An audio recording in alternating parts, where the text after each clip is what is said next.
आज एक राजनीतिक, सामाजिक और आध्यात्मिकता से संबंधित अनूठा ही सवाल आया है। सवाल की मेरी धर्मपत्नी पूछती है, डॉक्टर अंबेडकर ने हिंदू शास्त्रों और देवताओं की आलोचना क्यों की? और ये साम्यवादी लोग क्यों हिंदुओं और राष्ट्र के विरुद्ध कटाक्ष करते रहते हैं? मैं इसके प्रति उत्तर में सबसे पहले भारतीय कम्युनिस्टों पर ही चर्चा करना चाहूंगा। साम्यवादी विचारधारा मुख्य रूप से पूंजीवाद के विरुद्ध एक अत्यंत प्रभावशाली लेकिन गलत धारणाओं से ओतप्रोत और निम्न स्तरीय समझे जाने वाली विचारधाराओं में से भी एक है। इस विचारधारा का जनक एक जर्मन दार्शनिक जिसका नाम था कार्ल हेनरिक मार्क्स को माना जाता है। इनके दो विचारों को मुख्यतः अपनाया भी गया है, जिनमें से एक बाल श्रम से छुटकारा और दूसरा साप्ताहिक अवकाश, वीकेंड हॉलिडे। बाकी विचारों को अधिक जगह नहीं मिल पाई। इनके समकक्ष दूसरे भी साम्यवादी विचारधारा के प्रणेता हुए हैं। अब बात करते हैं भारतीय छद्म साम्यवादियों की। छद्म माने ढोंगी, पाखंडी, कपटी। ये हमेशा ही हिंदू भावनाओं को फासीवादी अभिव्यक्ति करार देते हैं। भारतीय सेना तक पर सवाल उठाने वाले ये छद्म कम्युनिस्ट धर्मनिरपेक्षता के नाम पर हर जगह हिंदुओं के विरुद्ध शैतानी प्रतिक्रिया देने से नहीं चूकते। इन छद्म साम्यवादी या कॉमरेड्स ने भारतीय इतिहास, सामाजिक संरचना, धर्म और संस्कार और संस्कृति को क्षत विक्षत करने में सदैव ही मुगलों और ईसाइयों से भी अधिक तत्परता से और बढ़ चढ़कर भूमिका निभाई है। और यह तथ्य किसी से छुपा हुआ भी नहीं है। ये कम्युनिस्ट व वामपंथी अपने सभी लीवरेज का इस्तेमाल पूरे दुस्साहस के साथ अपनी आपराधिक और देश विरोधी गतिविधियों को अंजाम देने में और इसे क्रांति करार देने में करते रहते हैं। ये अपने सभी साधनों का उपयोग हिंदुओं, हिंदी भाषा, हिंदी भावनाओं, हिंदी सत्शास्त्रों के विरुद्ध करने में कोई कोर कसर नहीं उठाते, कोई मौका नहीं चूकते हैं। भारत में ये अनेक नाम से पाए जाते हैं। कुछ एक तो सशस्त्र नक्सलवादी हैं जो बंगाल के गांव नक्सलबाड़ी से, जैसे कि चारू मजूमदार और कामू सान्याल के नाम से निकले थे, प्रसिद्ध हुए थे। कुछ ऐसे हैं जो कलम के धनी हैं, मीन्स लेखक आदि जो कलम के नक्सलवादी हैं। कुछ जबान के नक्सलवादी हैं। कुछ मानसिक पटल पर वैचारिक नक्सलवादी हैं। कहीं इनको चीनी माओ जेदोंगवाद के आधार पर माओवादी, कहीं समाजवादी, कहीं वामपंथी आदि नामों से भी जाना जाता है। ये हैं सब एक ही थैली के चट्टे बट्टे, अर्थात all are cast in the same mould. मैं कहना चाहता हूं कि भारत के ये छद्म साम्यवादी न तो भारतीय ही हैं और न कम्युनिस्ट ही हैं। ये पाखंडी सिर्फ महास्वार्थी हैं। ये पढ़े लिखे, किताबी ज्ञान रखने वाले, वाक्पटु अर्थात अच्छा बोलने वाले होने के कारण एक अच्छा विश्लेषण तो करते हैं, मगर अंदर से खोखले, बाहर से शुभ चिंतक दिखाई देते हैं। बिच्छू की तरह हर वक्त डसते रहते हैं। दिखावे के लिए ये छद्म साम्यवादी सादा कपड़ा पहनकर दिखाते तो हैं, मगर सचमुच में बगुले की नाई इनकी कुदृष्टि स्वार्थ पूर्ति पर ही टिकी होती है। देखो मान्यवर, हे प्रियवर, ये लोग सदा अमेरिका को पूंजीवादी और साम्राज्यवादी शक्ति कहकर विरोध तो करते हैं, मगर अनुकूल परिस्थिति में स्वयं अमेरिका जाकर या अपने बच्चों को भेजकर वहां की पढ़ाई कराते हैं, वहां की एजुकेशन दिलाते हैं, अपने आप करते हैं, और बच्चों को कराते हैं।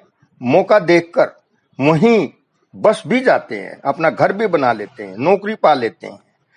ये छद्म कम्युनिस्ट, मैं रिपीटेडली कहना चाहूंगा, बार बार कहना चाहूंगा, ये ढोंगी, कपटी, पाखंडी कम्युनिस्ट लोग समस्याओं को मिटाने का दावा तो करते रहते हैं, मगर समस्याओं को खत्म करने की बजाय खुद एक समस्या बनकर सामने आ खड़े होते हैं।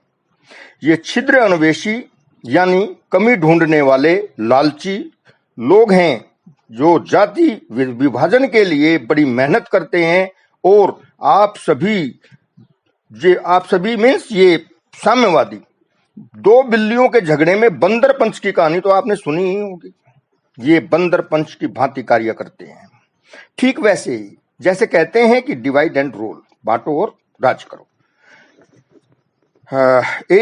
ये हे विद्वानों, हे भाइयों, ये भारतीय छद्म साम्यवादी धार्मिक, सांस्कृतिक और भौगोलिक एकता के आधार पर विश्वास तो नहीं करता, मगर देखिए कि ये पाखंडी साम्यवादी अधिकांश हिंदू होकर भी हिंदुओं के ही प्रति नफरत पैदा करने वाले हैं।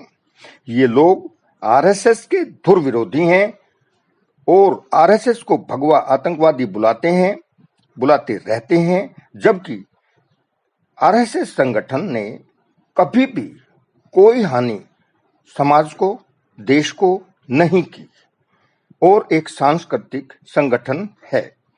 ये छद्मवेशी कम्युनिस्ट सन 1962 के भारत चीन के युद्ध में चीन का एक कम्युनिस्ट राष्ट्र होने के नाते अपने ही राष्ट्र के विरुद्ध चीन का सहयोग किया। क्या इनको देश विरोधी नहीं कहना चाहिए? ऐसा चाल, चरित्र और चेहरा है इन लोगों का, इन साम्यवादियों का। और इन गद्दारों के लिए वीर सावरकर गद्दार है। बड़ा आश्चर्य होता है साधुओं की मॉब लिंचिंग पर ये समाजवादी मौन रहते हैं और गो तस्करी का समर्थन करते हैं। अरे देखिए, गजब है जी कि कश्मीरी पंडितों के नरसंहार, उनकी मां, बहन, बेटियों के साथ नीच, निकृष्ट, नराधम, कृतघ्न अपराध, और म्यांमार से आए रोहिंग्या मुसलमानों पर रहम करम, जो आतंकी प्रवृत्ति के धनी हैं। रोहिंग्याओं के लिए तो ये साम्यवादी, ये पाखंडी, ढोंगी आंसू बहाते हैं। धिक्कार है, लानत है, तिरस्कृत है, विडंबना का विषय है इन पर। वैसे तो सुनिए भाई कि ये नास्तिक हैं, मगर बाबरी मस्जिद दिलोजा से चाहते थे जैसे इबादत करनी हो इनको। और हैरत होती है कि ये जाति मुक्त समाज चाहने वाले जातिगत आरक्षण के रक्षक बन जाते हैं। हिंदू देवी देवताओं के नग्न चित्र बनाने वाले एमएफ हुसैन का समर्थन फरमाते हैं, और मगर वहीं सलमान रुश्दी पर खामोश होते हैं। अजब गजब दुनिया है इनकी, समझ सको तो समझो। खैर, हम बात करते हैं, आप सभी समझदार हैं, सभी विवेकमान हैं, आप सभी जानते हैं, पहचानते हैं, सभी को जानकारी है। बात करते हैं डॉक्टर अंबेडकर ने धर्म परिवर्तन क्यों किया। देखो विद्वानों, आज हमारे बीच डॉक्टर अंबेडकर तो है नहीं, मगर उनको आदर्श मानकर उनकी राह पर चलते हुए धर्म परिवर्तन करवाने वाले बहुत लोग हैं। उन्हीं लोगों से मेरा प्रश्न है, क्योंकि डॉक्टर अंबेडकर प्रश्न उठाने के पक्षधर थे और निसंदेह एक तार्किक बुद्धिजीवी भी थे। प्रश्न है कि क्या धर्म परिवर्तन कर लेने से कभी मूल परिवर्तन हो सकता है? तो जवाब आएगा, यदि कोई निष्पक्ष भाव का व्यक्ति है, कहेगा कि नहीं, धर्म परिवर्तन करने से कभी मूल परिवर्तन हो ही नहीं सकता, क्योंकि आप तो स्वयं सदा ही अपने साथ हैं। फिर बाह्य आवरण या कोई भी परिधान बदल लेने से सारभूत परिवर्तन कभी हो ही नहीं सकता। हे बुद्धिमानों, मैं इस बात को एक छोटी सी व्यंग्यात्मक कथा द्वारा समझाना चाहता हूं। देखिए, एक बार कोई मांसाहारी व्यक्ति कुछ ऐसे ईसाई लोगों के बीच रहने लगा जो शाकाहारी थे। वह मांसाहारी व्यक्ति जब रोज मांस पकाता तो मांस की गंध से आस पड़ोस के लोग परेशान हो जाते। एक दिन शाकाहारी ईसाई इकट्ठे होकर अपने पादरी के पास गए और उनको सारा हाल बताया। तो आपसी विचार विमर्श के बाद उस मांसाहारी व्यक्ति को बुलाया गया। पादरी ने कहा कि आप या तो ईसाई धर्म स्वीकार कर लो और ये मांसाहार छोड़ दो, और या फिर किसी और दूसरी जगह चले जाओ। पादरी के प्रस्ताव पर मांसाहारी व्यक्ति ईसाई बनने को तैयार हो गया। पादरी ने उसके ऊपर शुद्ध जल का छिड़काव करके बपतिस्मा बोलते हैं इनके यहाँ, जब धर्म परिवर्तन कराते हैं पानी का छींटा वगैरह डालते हैं ना, उसको बैप्टिज्म बोलते हैं, बपतिस्मा। उसका बपतिस्मा की क्रिया की गई और ईसाई धर्म के नियम कायदे व तौर तरीके अपनाने के लिए कह दिया और कहा कि मांसाहार मत करना। इस प्रक्रिया के पश्चात सभी लोगों ने निश्चिंत होकर चैन की सांस ली। उन्होंने तो सोचा कि भाई अब ये आपके जैसा हो गया। मगर अगले ही दिन फिर सुबह के समय उसके घर से मांस की गंध आ रही थी। पड़ोसियों ने जैसे ही खिड़कियों से घर में झांककर देखा तो सब दंग रह गए।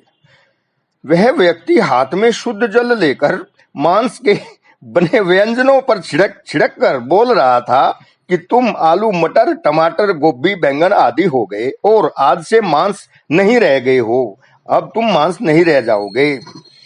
जब पड़ोसियों ने पूछा तो उस आदमी ने उत्तर दिया कि जैसे जल छिड़क देने से मेरा धर्म परिवर्तन हो गया, वैसे ही मैं भी इन मांस के बने व्यंजनों का धर्म परिवर्तन कर रहा हूं।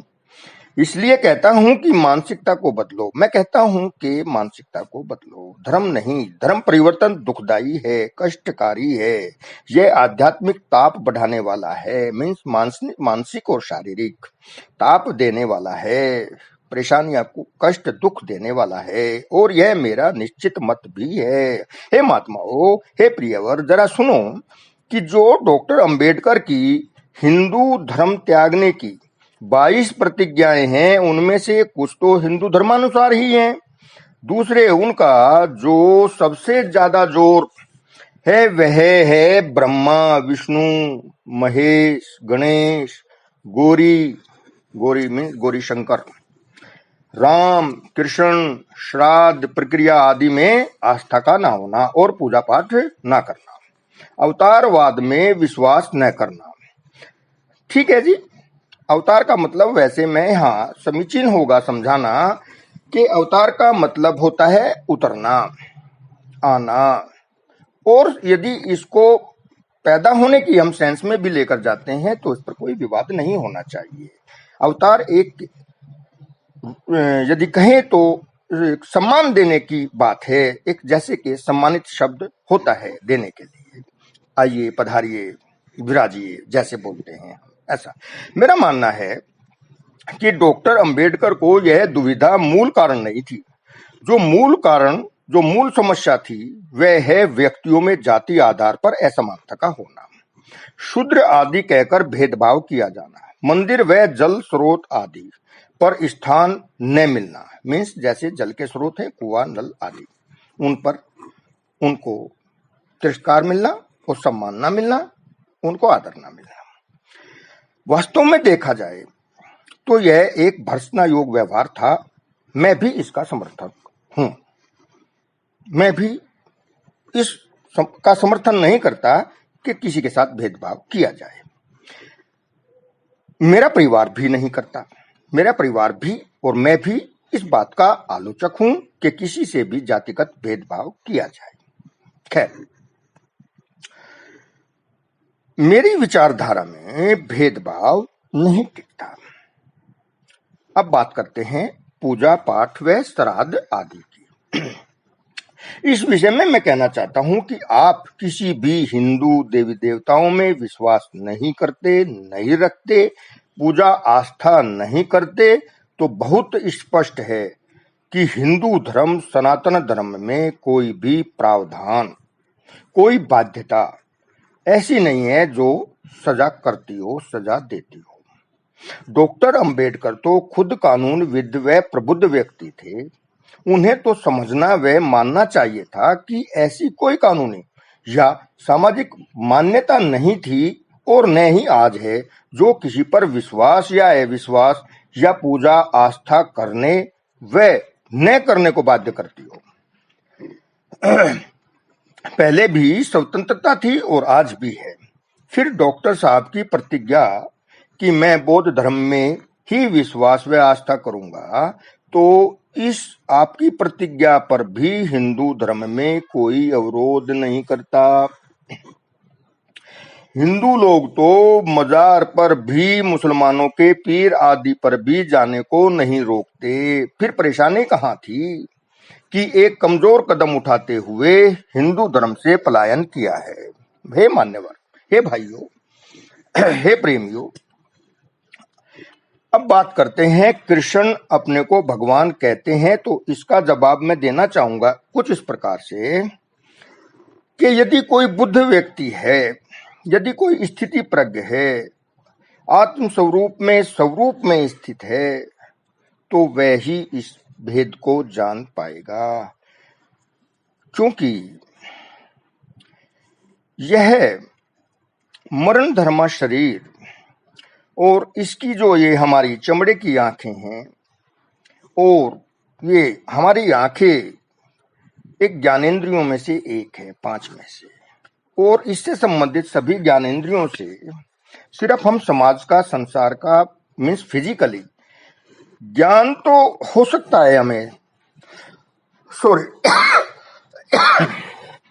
मगर आत्म अनुभव नहीं हो सकता। जब मन इंद्रियों का निग्रह हो, देह ध्यास खत्म हो, तभी आत्मज्ञान हो, और तभी ये विकट भेद समझ आ सकता है कि कृष्ण अपने आप को भगवान क्यों कहते हैं। फिर भी सांसारिक पटल पर कोई समझना चाहता है तो मैं कहना चाहूंगा, अलबत्ता तो यह विषय वर्णातीत है और शब्दातीत है। ना ही तो ऐश्वर्य की बातें, ईश्वरीय से संबंधित बातें शब्दों में व्यक्त की जा सकती हैं, न ही इनको वर्णन किया जा सकता है। फिर भी एक प्रयास शब्दों में व्यक्त करने का। कृष्ण शरीर को भगवान नहीं कहते, बल्कि उस तत्व को जो सर्वस्व समान रूप से व्याप्त है, जिसमें वे स्थित हैं, उसे भगवान कहते हैं। जिसमें कृष्ण का देह ध्यास खत्म होकर विलय हो गया है, उसी को वे भगवान कहते हैं। खैर, आगे चलते हैं। आप समझदार हैं, समझ गए होंगे। रही बात 16,108 रानियों की, ये 16,108 रानी हो, कम हो, ज्यादा हो, 108 हो, जितनी भी जो भी थी, कृष्ण की रानियां नहीं थी, बल्कि इन सभी नारियों को, सभी महिलाओं को भौमासुर दैत्य के कारागार से, बंदी गृह से आजाद कराया गया था। उनकी तो केवल 8 रानियां ही थी। और रही बात राधा की, तो उनसे पत्नी का रिश्ता नहीं था। मेरा मानना है उनसे आत्मीयता का रिश्ता था, और कोई भी पत्नी पति का रिश्ता कहीं सिद्ध किसी भी ग्रंथ से नहीं होता। मेरी अपनी निजी राय। डॉक्टर अंबेडकर तो एक बहुत ही विद्वान व्यक्ति थे, उन्हें ऐसा सोचना ही नहीं चाहिए था।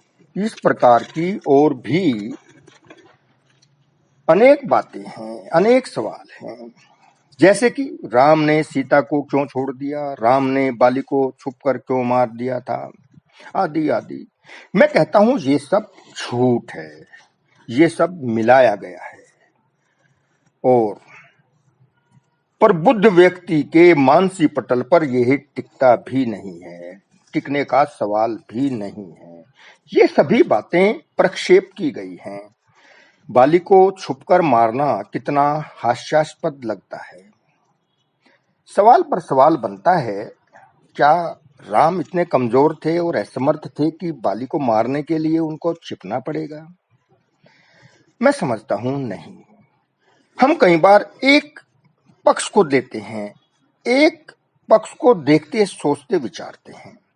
हमें दोनों पहलुओं पर विचार करना चाहिए, नकारात्मक भी और सकारात्मक भी। खैर, कुछ बातों को तो अपने बुद्धि बल से भी सोचना चाहिए। ऐसा बदलाव करके ग्रंथों में ये सब अर्थ का अनर्थ कर दिया है। राम तो एक आदर्श पति थे। राम सारे कष्ट दुख उठाकर, देखिए, समुद्र पार जाकर रावण वध करके सीता को अयोध्या लाने के उपरांत, और वो भी धोबी के कहने पर छोड़ देंगे, वन भेज देंगे? क्या ये स्वाभाविक सा लगता है? क्या आपकी बुद्धि में ठहरता है? जिसको लेकर आने के लिए इतना कष्ट उठाया वो तो महाराज थे, उनके लिए शादियों की क्या कमी थी? आप सब समझदार हैं, मैं समझता हूं, इतने से ही आप समझ जाएंगे। फिर कहता हूं कि देखो, ना ही तो उन्होंने अपने गुरु वशिष्ठ से पूछा, ना ही उन्होंने विश्वामित्र से पूछा, और धोबी के कहने से छोड़ दिया। बड़ा हास्यास्पद, व्यंग्यात्मक लगता है, मैं विश्वास नहीं करता। राम सीता से बहुत स्नेह करते थे, बहुत ही संभव और सहज नहीं लगता, इसलिए मैं कहता हूं कि इसको बदला गया है, अलग से मिलाया गया है ग्रंथों में। राम एक आदर्श पति ही नहीं, आदर्श पुत्र भी थे, आदर्श राजा भी थे, आदर्श भाई भी थे, इसलिए उनको आदर्श पुरुष कहा गया है। आप सब समझदार हैं, समझ जाएंगे। जो संयमित, संस्कारिक और मर्यादित जीवन जीता है, उसमें ही मर्यादा पुरुषोत्तम श्री राम के आदर्शों की झलक परिलक्षित हो सकती है, मेरा मानना है। राम एक नीति कुशल व न्यायप्रिय भी थे। राम में दयालु प्रवृत्ति व सुंदर स्वामित्व की योग्यता भी थी। वे धैर्यवान, सहनशील थे। फिर इस प्रकार के आक्षेप जसते नहीं हैं भाई साहब, हजम नहीं होते। फिर आप स्वतंत्र हैं। मैं कहता हूं, हे प्रियवर, जैसे महाभारत के पात्र और भीष्म के पिता शांतनु ने धीवर की लड़की, निषाद, केवट की बेटी मत्स्यगंधा, जिसका नाम बाद में सत्यवती हो गया, उससे शादी की। जो पहले से ही ये ऋषि पराशर से जो उनको कृष्ण द्वैपायन पैदा हुआ था, मीन्स कृष्ण द्वैपायन की मां थी, और ऋषि पराशर ने जिसको जन्माया था। ऋषि पराशर से सत्यवती द्वारा कृष्ण द्वैपायन पैदा हुए थे। इसको मैं इस प्रकार से कहा। उस समय भी कोई जातिवाद नहीं था। ऐसे ही श्री राम ने भी, जो केवट थे, निषाद, धीवर जाति के जो लोग थे, उनको अपने सीने से लगाया, सबरी के झूठे बेर खाए। उन पर आक्षेप शोभनीय नहीं है। मैं कहता हूं, जातिवाद सब में नहीं होता, सब समय नहीं होता, और यदि होता है तो उसका डटकर सामना करो, भागने का प्रश्न ही कहां है। राम के जीवन चरित्र से कहीं भी शूद्रों के प्रति दुर्भाव नजर नहीं आता। बिना कारण भला किसी शंबुक शूद्र का वध श्री राम कैसे कर सकते हैं? अर्थात नहीं कर सकते। कई जगह पढ़ने में आया है कि, सुनने में आया है कि उन्होंने तपस्या करते हुए शंबुक शूद्र का वध कर दिया था। नहीं नहीं नहीं, ऐसा प्रियवर नहीं, ऐसा नहीं। ऐसा क्यों करेंगे राम? नहीं करेंगे।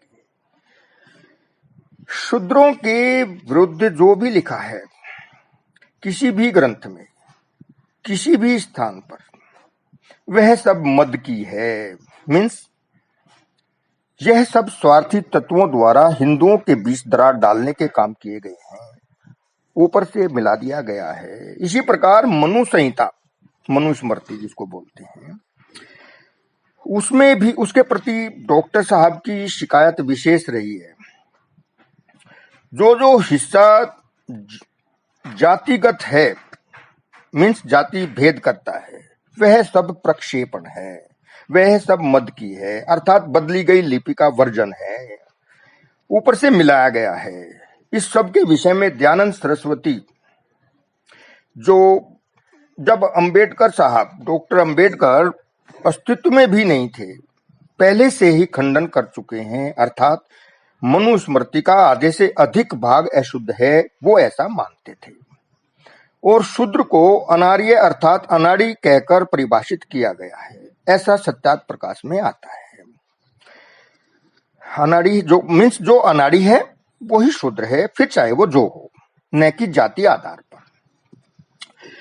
मैं कहता हूं मुगल का, जैसा कि हमने स्टडी किया है, मैं कहता हूं जैसा कि मुगल काल और ब्रिटिश काल में कुछ स्वार्थी लोगों ने हमारे निष्पक्ष और निष्कपट भाव से भावित ग्रंथों में बहुत बड़े पैमाने पर बदलाव करके अशुद्ध कर डाला है, ताकि हिंदू धर्म बदनाम हो सके और आपसी दरार पैदा हो सके। बड़े शातिर दिमाग के लोग हैं, बड़ी बड़ी पटकथा लिख डालते हैं, उसको रूपांतरित करते हैं, उसको मूर्त रूप देते हैं। इसमें क्या संदेह है, जरा आप सोचिए तो सही। खैर, अब मैं डॉक्टर अंबेडकर की विचारधारा से एक प्रश्न करता हूं कि अपने हक के लिए लड़ना वाजिब भी है और अधिकार भी, इसलिए लड़ना चाहिए, मगर अपने धर्म से पलायन कर जाना और दूसरे धर्म की निंदा करना, ये कहां तक वाजिब है, ये कहां तक ठीक है, ये एक प्रश्न है। आप सब विचारवान हैं, विचारिए। देखिए, मैं जाति से ब्राह्मण नहीं हूं, मगर पूछता हूं कि डॉक्टर अंबेडकर ने सर्वस्व ब्राह्मणों के प्रति घृणा का भाव जताया है, क्यों जताया है? फिर अपनी पहली पत्नी रमाबाई की मृत्यु के उपरांत दूसरी शादी एक श्रेष्ठ ब्राह्मणी जिसका नाम शारदा कबीर था, उससे की थी, वह भी बड़ी उम्र में, अर्थात जब तो आप अपने विचारों में प्रौढ़ और परिपक्व हो चुके होगे। दूसरा प्रश्न, क्या आपके अध्यापक जिनका नाम कृष्ण मोहन अंबेडकर था, वो आपसे बहुत प्यार करते नहीं थे क्या? करते थे। खाना नहीं खिलाते थे क्या? खिलाते थे। और तो और अपना सरनेम अंबेडकर, जो ब्राह्मण कुल का सरनेम है, आपको दिया था कि नहीं दिया था? दिया था। और क्या डॉक्टर अंबेडकर की विदेश में पढ़ाई का खर्चा बड़ौदा रियासत के महाराजा सयाजी गायकवाड़ ने वहन नहीं किया था? खैर, इस पर मैं विस्तार से वार्ता नहीं चाहता और आगे बढ़ता हूं।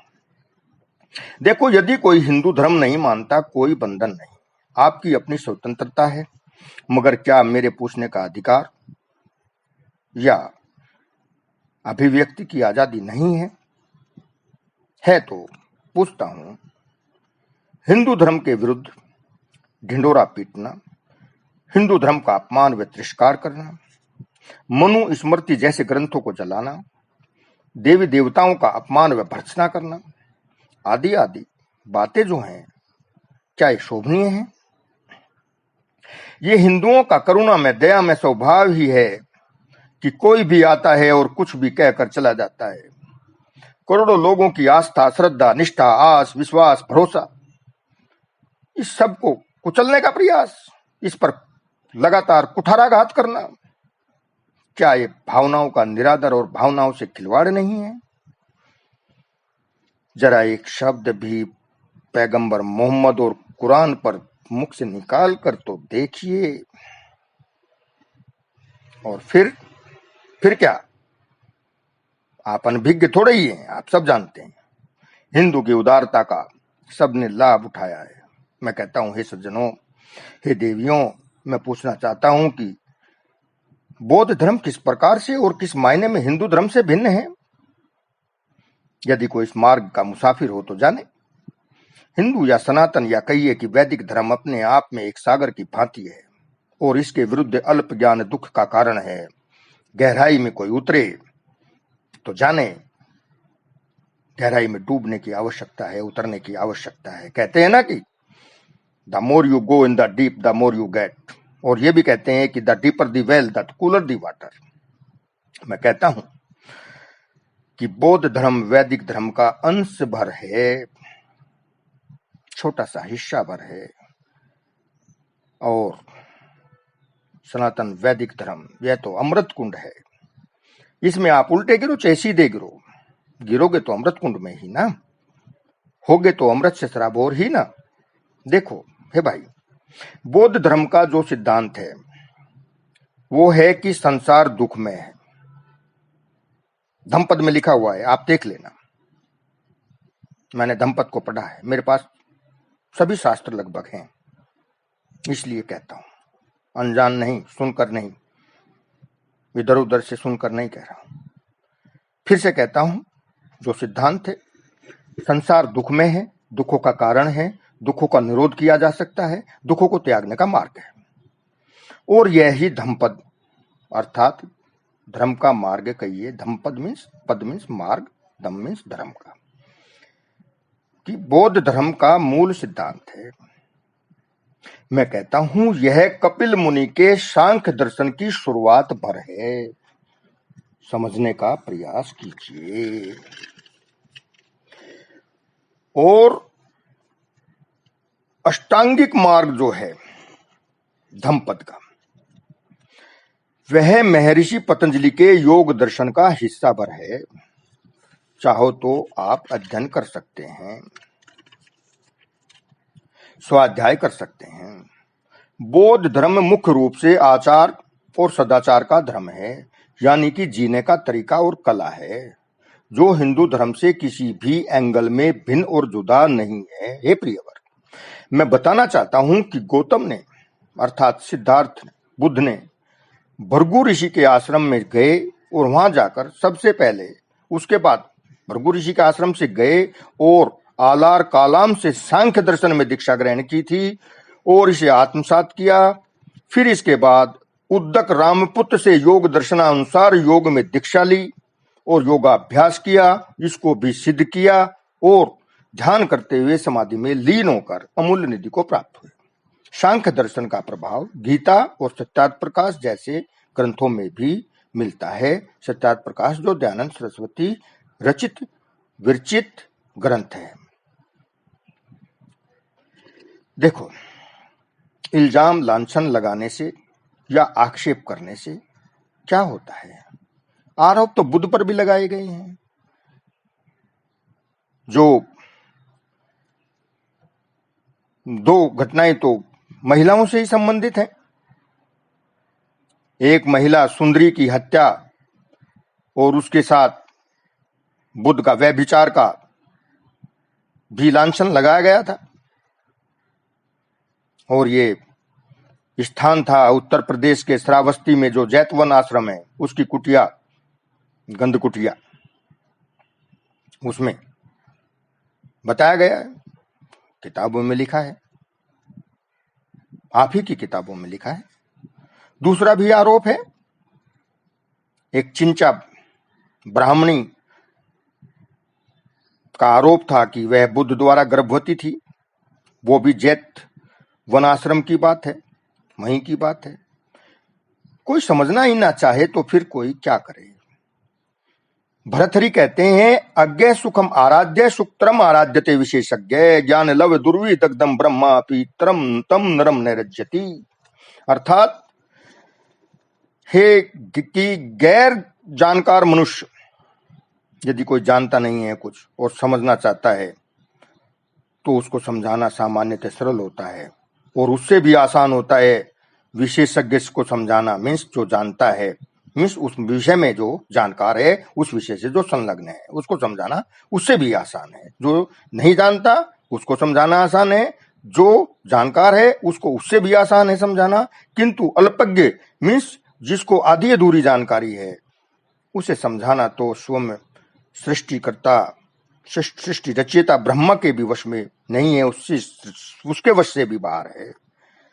क्योंकि अल्पज्ञ अपनी जिद पर अड़ा होता है, बहस करता है, निरर्थक तर्क वितर्क तो बहुत दूर की बात है, हमेशा कुतर्क करता है और अपनी जिद को निरर्थक ही मनवाने का प्रयास करता रहता है। कहते हैं ना कि अधजल गगरी छलकत जात। हे शुद्ध आत्माओं, हे महात्माओं, मैं कहता हूं कि इस आरोप प्रत्यारोप से किसी का उद्धार नहीं होगा। अपना उत्थान, आत्मोत्थान सोचना चाहिए, वो मार्ग खोजना चाहिए। जो दुष्ट प्रकृति के लोग होते हैं, वे दूसरों को छोटा और अपने को बड़ा सिद्ध करने में सारा जीवन निरर्थक ही खपा देते हैं,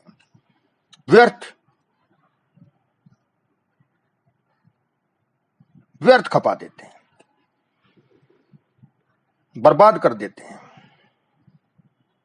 छिद्र अन्वेषी जो हमेशा कमी दूसरों में ढूंढता रहता है, कौवे की तरह जो हमेशा चोट के निशान तलाश करता रहता है और उनको कुरे देता रहता है, इस प्रकार के लोग सदैव दूसरों में कमी ढूंढने में ही अपना कीमती समय गंवा देते हैं। और जो गुणग्राही लोग होते हैं, जो गुण ग्रहण करने वाले लोग होते हैं, वे सदैव सकारात्मकता के साथ जीवन जीते हैं और बुराई में भी अच्छाई ढूंढ लेते हैं।